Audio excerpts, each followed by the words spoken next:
Se formal wheel tato to no le fa opopongo telephone mai Sāmoa mo le fai unga o le nei foi vai aso. E to buatu e tato telephone, wa mai a whātau toi ne le vai aso le nei sau ninga wha apitoa, le whionga le tamai tai a si linga Diana Roma, e le tōwhinga o le sweeper esteno le whaamasinonga o whanua maswafa.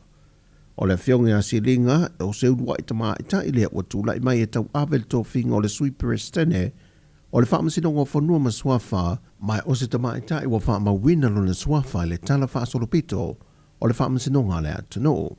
O le saunuanga whai una saunua i le whionga le presidente le whaamasinonga o whanua maswafa,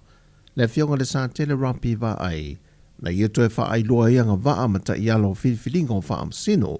ma ia whaaftai ai le au fia sa mawhai o na mōd mawina le whaatautonga o le tamari o le atano i lona tōwhinga fau. Ma tui nā tue foi ma na whaamanianga e le tula i mai i lona tōwhinga whaasui presidente o le whaamasinonga o whanua maswafa.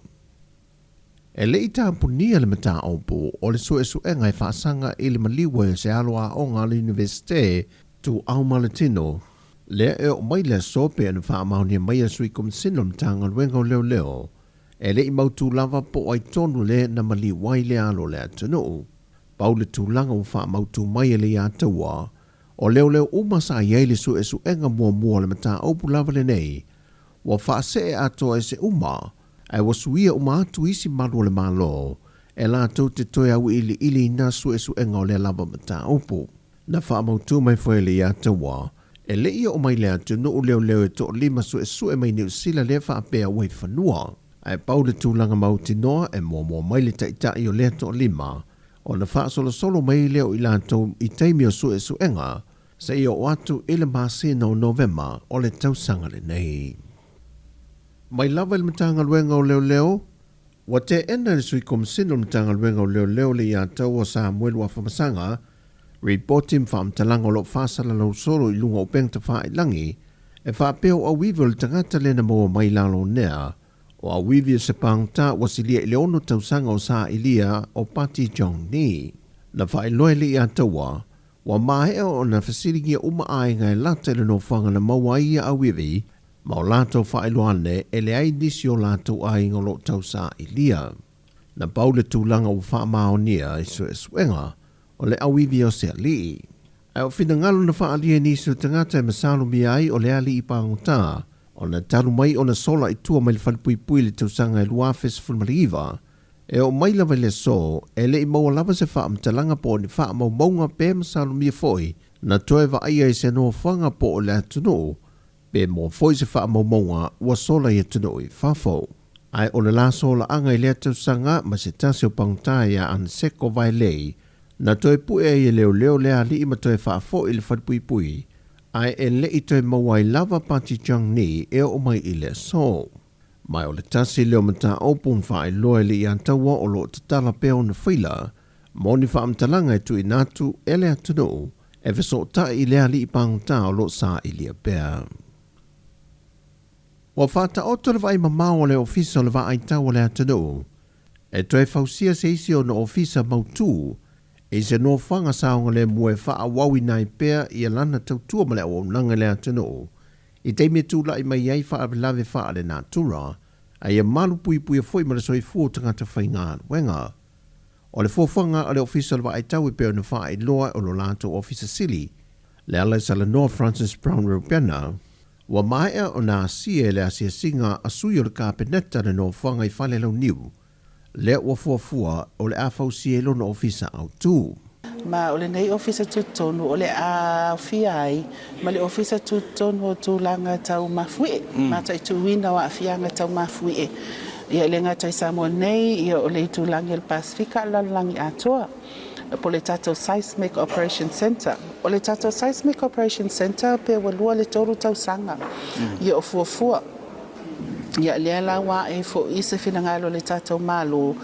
ina ia tatau, ma ua tatau o na fausia se fale fo le va ai tau. Faatasi ai ma le tatou Seismic Operation Center. E ono eka le te leo le whanua i whale lau niu, wa fuafua e fausia i le polo ke te fau i le nei tausanga.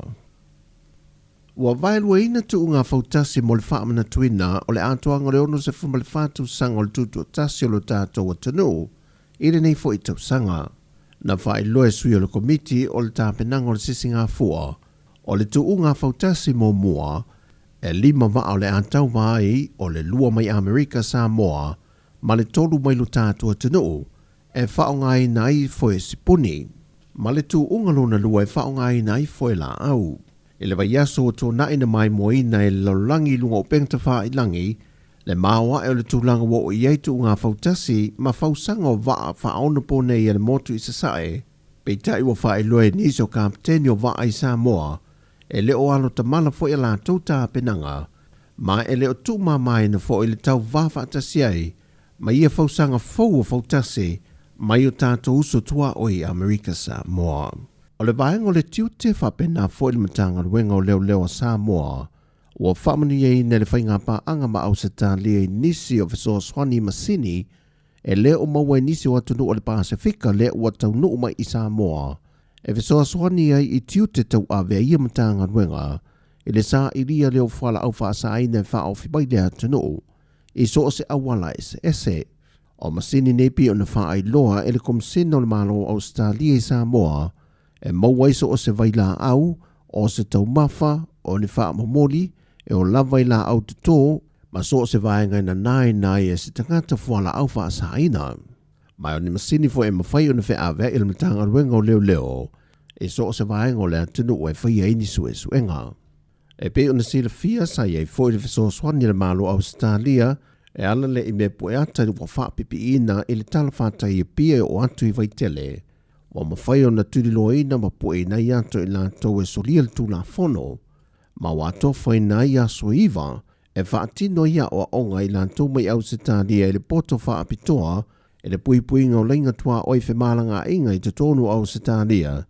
molo tātou au whe ngā luenga I Samoa o le a wha o ngā ina ia Masini, ato ai malo la tau sia. O le talavou I a check on na la whai, tolu se fulman whātau sanga o le soifua, ma ia fio anga o tō li I mawhantitui sala I moa, wa manu malo ne ia I lanto to se fulman tasi na tūsi tāru sanga, e le tauwanga o le tūsia lea o se whaai loilo, e aunga ma wha au tū I ai tāpenanga, o le whaamana tuina o le ono se fulman whātau sanga, o le tūto taso lo tātou malo Samoa le neitau sanga. O le la sanga mua mone al tāpenanga le komiti o le tuto tase, e tai muai le whaata o tonga o porka la me le o tāpena, wa lata se teimi e whaalawi loa nai. Mai o le whaelong tupe wa maua le o manu malo, e tolu a wheta la. O lanu o lo whaa ngaina, pe o na whae loa le whionga le tamai tai sui pānemia, le whionga muripola ana rosa ale mo lio o. O mamanu o lo whaa ngaina I te tono numera ono ma le numera whaa. O loo atangi ai pa atufunganga, mato mai ese Samoa. O na whaiva alofia au, e tūlanga ese ai si o tātou watunu. O le whae loilo ma le loko wa wha au tuina mo le nei tau sanga le wha amna tuina lo nono ma le wha tau sanga o le tuto tasi o Samoa. Samoa o tasi mo se amatanga fau. Mai I le wha amasinonga, wa toi tolu po umamata o po le tumalo whale alili numero mo mua, na fuafua e amata I loilo I lumo le whaamsinonga maa walunga le neiva yaso. Peo na se le fio le tāno sanga le fionga tue lupe po mo le nuko o na semo,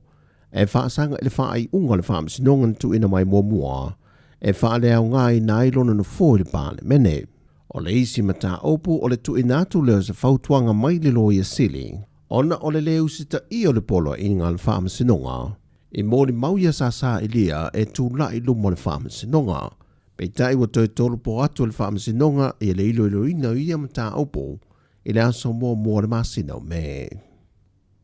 Wa whaamautu mai le sui kom seno mtanga luenga leo le ia taua Samuel wa whamasanga,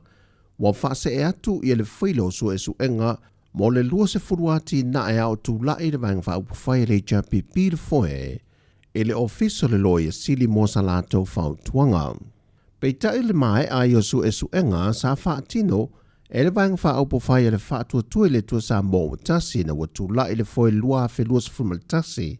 Le foe wa mai o na whaalawi loe le sa avea ma pānemia le fionga fia mena o mimata afa, wa mai ona whaatino suesuenga le company sue tusi mai New Zealand, ma vane le reporti ele aini whainga whaala tua, o iai i le awha wati na e sa whaia mo iai suesuenga. Pei ta ino wa mai e le whainga palo te tele le tūsanga o mawai matula i mai le whainga malo wa iai nei le foe, na toe whaatino ai suesuenga i ati na e la whaia. E pe ona whaalawi loa whaalawi tele le fionga le minista o tupe maua, paunga tala le lei paunga, e iai vaenga o le suesuenga sa whaatino le company e le i whaamalia inai. E maise la veri siti manisio pepa sa le mawhai una tu ina atu le company sue tusi, e ato ato ai le suesuenga sa whaatino. E le whailua inga ma le autu stara ma le fionga le pāle mia talue nei, na ia whaai loa mai ai wa mai o na toe whaatino ato i le suesuenga malu le malo i le reporti. Mai ua whaasea toe loa ma lea whaila atoa, e le ofiso le loia sili mō sana whautuanga. O tala whawia, whamalia tele le tua le anga i atu le whaai ungo le vaiaso lo tātua tinu, whasoi fwea.